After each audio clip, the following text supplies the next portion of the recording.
Gaza is a quagmire of misery.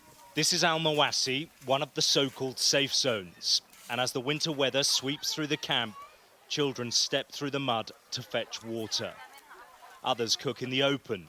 There's not much food, but at least the fire provides some warmth. The United Nations says the humanitarian catastrophe unfolding here is off the scale, and it's only getting worse. Abir Abu Abadi fears she and her children will not survive. I can't see a future for Gaza. It's semi-burnt. If this war continues, even if we don't get killed with rockets from the occupiers, we will die from diseases. The fighting is raging across much of the Strip. These pictures, released by the Israeli military, show close-quarter gun battles across communities that are now simply wastelands.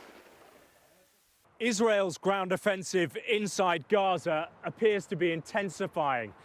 And it says there could be months of fighting ahead before it reaches its objectives. But there are signs time could be running out.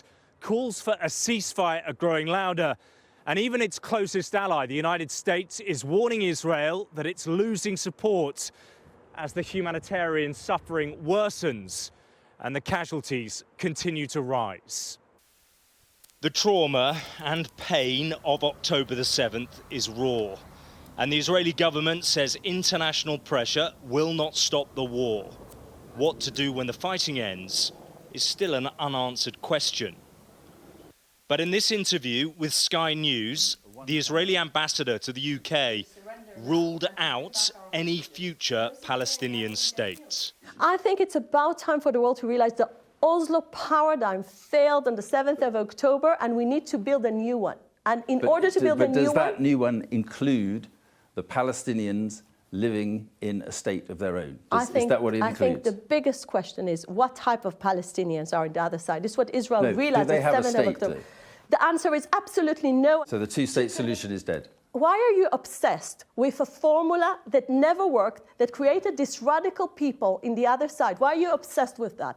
Israel denies America's assertion that its bombing campaign is indiscriminate.